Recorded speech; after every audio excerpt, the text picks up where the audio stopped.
Hello दोस्तों, स्वागत है आपका सिविल सागा में। दोस्तों, हम सभी को इंतजार था इसका। वो पल अब आ चुका है और समय बर्बाद ना करें।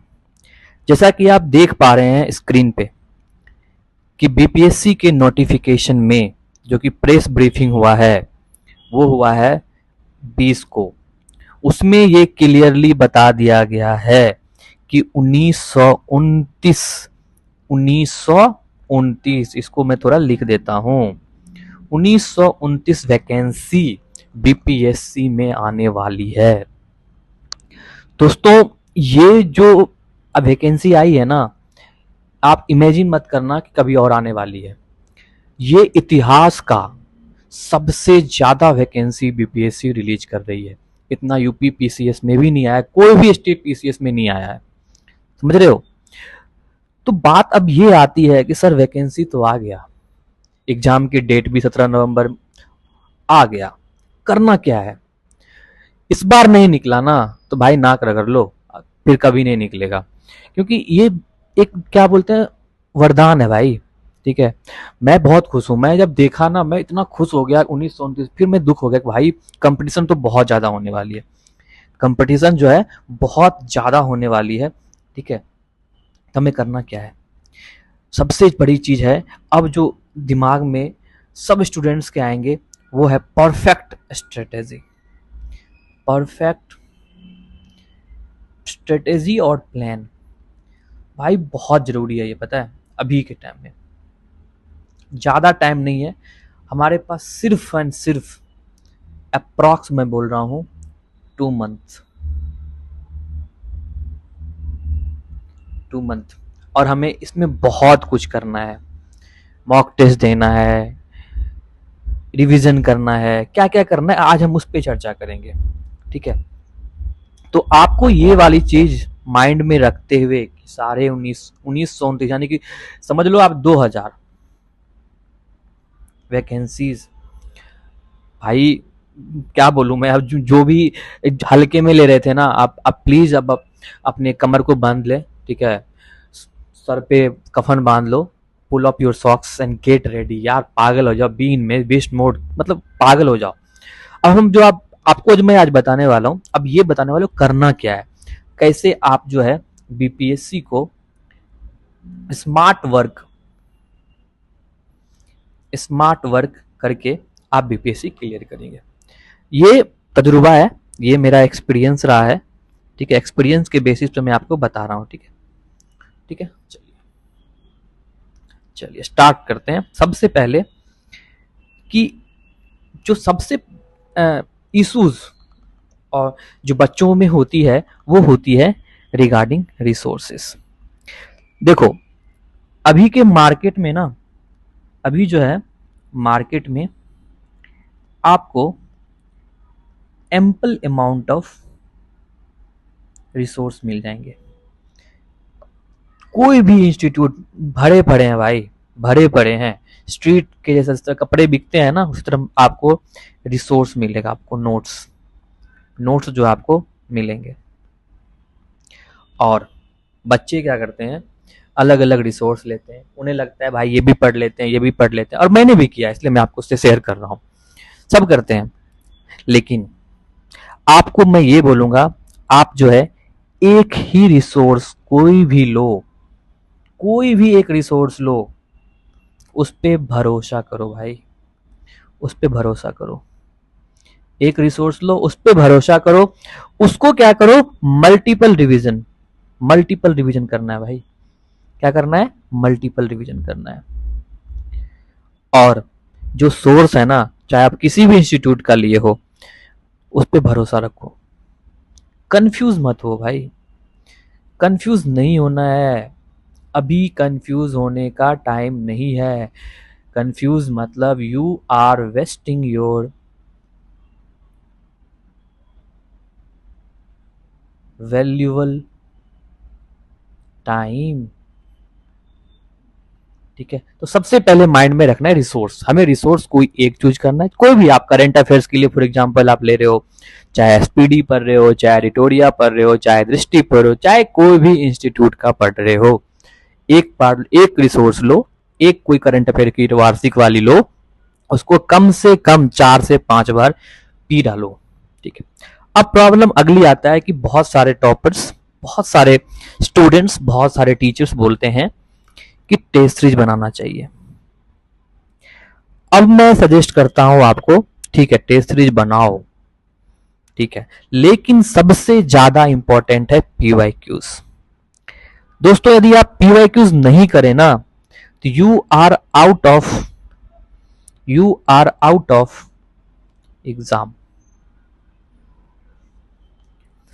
आप यदि पीवाईक्यूज 10 साल के बना के जाओगे, मैं गारंटी के साथ कहता हूं 35 से 40% क्वेश्चंस जो है वो रिपीट होंगे।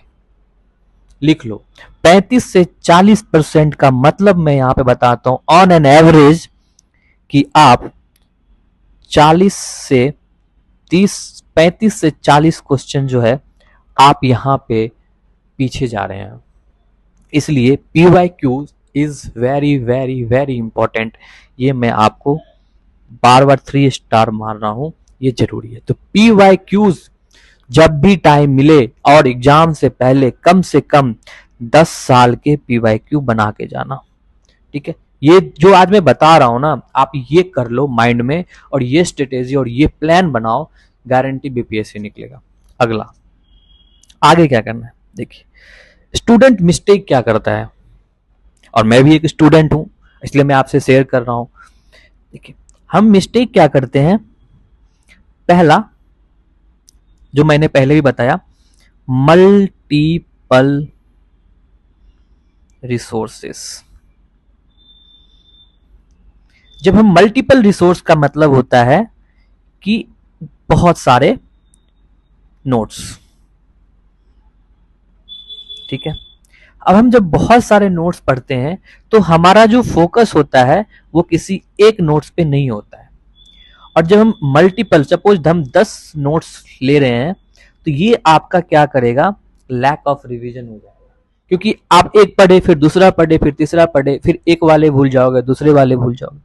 तो जो रिवीजन क्या होगा, यहाँ पे आपका क्या करेगा, लैक ऑफ क्या होगा, रिवीजन होगा। जब लैक ऑफ रिवीजन होगा, जब एग्जाम में आपको क्वेश्चंस के ऑप्शंस आएंगे तो आपको क्या आएगा, कंफ्यूजन। जब आपके कंफ्यूजन आएंगे तो that will lead to wrong options, and wrong option मतलब आपके मार्क्स में deduction, and you are out of race. ये आपका जो है विशियस साइकिल में फंस जाओगे आप। तो ये चीज गलती ना करें, एक रिसोर्स लो, उसको मल्टीपल टाइम क्या करो, रिवीजन करो, पी जाओ भाई। ऑप्शंस में आए, अरे यार ये तो मैं पढ़ा हूं, इस तरह कर करना चाहिए। तो ये था आपका कुछ। अब देखिए अब क्या है कि हमें किस तरह करना है, कौन से सब्जेक्ट को कैसे पकड़ना है, कौन से सब्जेक्ट को ज्यादा फोकस करना है। सबसे ज्यादा फोकस मैं यहां पे बोलता हूं आपको हिस्ट्री को दो। हिस्ट्री का यदि ऑन एन एवरेज देखें तो 25 क्वेश्चंस हैं, बट आप 69th प्रीलिम्स के क्वेश्चन पीवाईक्यू निकाल के देखो, उसमें 37 क्वेश्चन थे। 37 क्वेश्चन थे भाई। मैं 37 ने आप 25 क्वेश्चन बना के जाओ, ठीक है, 37 में तो हिस्ट्री के 25 हो गए। Bihar special on an average 25 question पूछा जाता है, आप इसमें से 20 बना लो। मैथ्स 10 में से 6 बना लो। साइंस जो कि बहुत इंपॉर्टेंट रोल प्ले करता है, 30 क्वेश्चन ऑन एन एवरेज आती है, आप 20 पे फोकस करो। तो मैं ये इसलिए कह रहा हूं, आपको जो फोकस करना है वो करना है आगे के 4 सब्जेक्ट। आगे के 4 सब्जेक्ट आपको ऑन एन एवरेज 90 से 95 मार्क्स फेच करेगी। 90 से 95 मार्क्स फेच करेगी, और ये यदि कमांड में है ना, कोई माइकल लाल आपको बीपीएससी आपसे नहीं छीन सकता है। ठीक है, तो आपका जो भी फोकस होना चाहिए वो फोकस होना चाहिए हिस्ट्री पे, बिहार स्पेशल पे, मैथ्स पे, साइंस पे। मैंने करंट अफेयर के बारे में तो बताया ही नहीं, और करंट अफेयर आपको कट ऑफ क्लियर करेगा। समझ रहे हो, करंट अफेयर आपका क्या करेगा, कट ऑफ क्लियर करेगा। अब मॉडर्न हिस्ट्री में क्या करना है, मॉडर्न हिस्ट्री में आप 1857 से 1947 वाला फेज देख लो। लैंड सेटलमेंट जितने भी हैं, चाहे वो आपका लैंड सेटलमेंट की जब हम बात करते हैं तो यहाँ पे आप परमानेंट सेटलमेंट, रियायतवाड़ी, महलवाड़ी, ये सारे देखने हैं। वाइसराय गवर्नर कौन क्या किया था, battles, specially battle of Plassey, क्योंकि यहाँ बिहार इन्वॉल्व है, जहां जहां बिहार के रीजन इन्वॉल्व है वो देखना है। कौन कौन से leader, freedom fighter, freedom fighter, ठीक है, कौन कौन से ऑर्गेनाइजेशन, ये सारे क्वेश्चन यहीं से आते हैं दोस्तों, ठीक है। उसके बाद आपका आ जाता है इकोनॉमिक्स। इकोनॉमिक्स में आपको कुछ नहीं, जो बेसिक नॉलेज हम आशा करते हैं कि आप सब लोगों को पता होगा। हमें करना है बजट, दूसरा करना है इकोनॉमिक सर्वे। इसके डेटा याद रखना, बस इतना कर लो, बस इतना कर लो भाइयों, बस इतना कर लो। मत घूमो, मत फंसो दलदल में, ये दलदल है। आपको बहुत सारे सजेशन मिलेंगे, ये करो वो करो, बट मैं एज ए स्टूडेंट, ठीक है, मैंने एग्जाम दिया है, मैं आपको ये सजेस्ट करूंगा कि आप इस चीजों पे फोकस करो। अब टाइम नहीं है इधर उधर भटकने का। घोड़े को देखते हो, टमटम, हमारे बिहार में ना टमटम चलती है और घोड़े को दोनों साइड से ना लगाया जाता है कि उधर उधर ना देखे। आप भी अपने साइड में लगा लो और फोकस करो। इससे अच्छा टाइम, इससे अच्छा ऑफर बिहार सरकार नहीं देगी आपको। सो होप आपको ये वीडियो अच्छा लगा। यदि आपको ये वीडियो अच्छा लगा तो आप अपने दोस्तों के साथ शेयर कीजिए।